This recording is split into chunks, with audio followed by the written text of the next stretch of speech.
So in 1824, the whole island quarantined itself until most people had either died or had turned to cannibalism.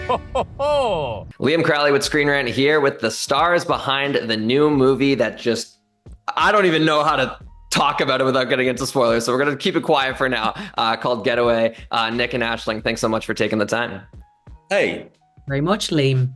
Lovely Irish name there, Liam. So you've already warmed the cockles of my Gaelic heart. My sister's name is Aisling as well. So no way. When I saw you in the email, I was like, I've never interviewed an Aisling before. She's going to freak out about this. Oh my God, that just shows you how many people moved over in the 80s and had children, and now you're all working in showbiz. Okay. My dad's fresh off the boat. He's from County Cork. And then my mom's parents are from Kerry and Galway. So it's 100% Irish blood in these veins. And I've just had an Irish kid, and she's going to be English with an Irish name. So it's what we do to our children. We just make life impossible for them. I don't want to get too distracted on the Irish heritage. This is not the point of the chat. Sorry, go on. Let's talk about this great Swedish journey that you guys go on in Getaway. Nick, I want to start with you. You penned this script. Where on earth did you come up with this concept? I spent a lot of time on a tiny Swedish island killing people. I write what you know. That's what you're told time and time again. That's what I did. My first wife, who was Swedish, and her brother had a beautiful house on a very small island in the Baltic Sea. And we spent a lot of time there, a lot of summers and Christmases and Easters. And I loved the fact that even though I knew everyone on the island very, very well, they always did their best to ignore me and not make me feel one bit welcome, you know. In fact, the only time I ever felt welcome is when I asked one of the elders, what do you think about, could we come and shoot this film on the island? And he scratched his chops for a while, and then he said, don't shit where you eat. But in that, I recognized that he recognized that I did eat there. And, yes. And in that, there was like okay, all right, well, maybe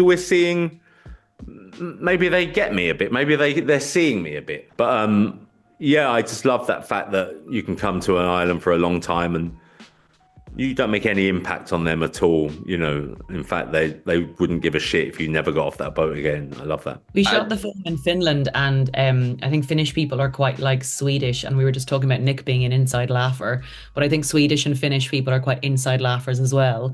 And I was struck by how warm Finnish people were. But they tell you that was very funny. Yeah. They wouldn't necessarily smile. And you'd be like, oh my God. And they were like, honestly, I'm cracking up. And you're like, oh, I believe you, but I just can't see it in the way I've known to read. The place where we filmed it was called Tampere, and it's like 2 hours north of Helsinki. And that town itself is the happiest place to live on earth. But I think as Westerners, we get that wrong in terms of we're imagining them just pissing, laughing all the time. But it's not that. It's about the government actually gives a shit about them, and they don't have to pay to get on a bus. They don't have to, you know, someone said that they found like a huge kind of wealth of natural gas before we got there, like trillions of barrels of natural gas. And what the government did with it is they gave it to everyone. And that just would never happen anywhere else in the world apart from Scandinavia. Water was so clean. There was no homeless people because they look after people if they're going through a tough time. And we're like, nah, we like the happiness where it's like boozing at Christmas. You know? Glad to know the water. It's in February. I'm glad to know the water is clean because quite a lot of swimming goes on in this movie. Aisling, I wanted to go down a rabbit hole with you. You mentioned that there's a lot of inside laughers, and you know, kind of the surrounding cast are a lot of inside laughers, the natives to this island, that is. Your character, though, for whatever reason, throughout all the weirdness that's going on, remains cheery. Susan is always just like, oh, that was a bit odd. That's it. That's the genuine reaction. Where does that positivity come from? Okay, well, the element of, for me, of course, there's the mother role is maternal when we start the film until we get to the twist. It's a very obvious, on the nose, overburdened, I really need this holiday, I've been doing everything. And also there's loads of like, I'm sure you don't have children watching this, horniness in there, which, you know, I think is brought into that sort of like horny mom quality as well, which I just love. And it's just a really fun, it's just a fun through joke to play. Actually, it gives you quite going into a scene works out how to get into her character, is that she's sort of like is treating it all like as if she's on a holiday in kind of I don't know, some Spanish resort type of thing. Oh, look at that, that's lovely. No, that's, you know, that sort of energy, which I just found really fun to play. There's a confidence there as a character and as a person that, you know, should the shit hit the fan, I'm prepared to stick a knife in your throat. And there's a confidence that exudes in terms of, well, this is great, I'm going to enjoy all this, but if you fuck me off, I'm going to murder you. Nick, before we wrap up, I'm a huge How to Train Your Dragon fan. I'm so stoked for the live action, and you're playing Gobber in that movie. I'm just curious about how your iteration is going to differ from what we've seen in the past. What are you bringing to it for live action audiences? Well, Dean was very collaborative, and you know, he allowed us to do kind of what we wanted, you know, once we'd got what was written. The leg is different. I think Gobber's right leg is missing, but my left leg is missing because I had a very bad knee. I've just had my knee replaced. And so Dean was very kind to me and said, so we'll make sure your bad leg is Gobber's bad leg too. So that's one. Imagine if they force you to have a bad leg and your other bad leg was your good leg. You'd be like, I have my leg removed. Universal let me have my leg amputated. And I'm happy to do it.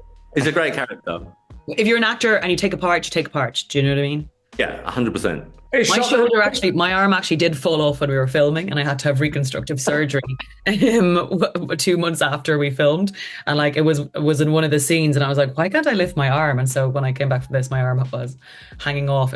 Nothing happened on this. It was like it being from an injury that finally fell off during the filming. So when I think of this, so we're all broken, really. You know? Y'all are method actors for real. I hope that was the only extent of the method acting. Daniel Day-Lewis, hold our beers.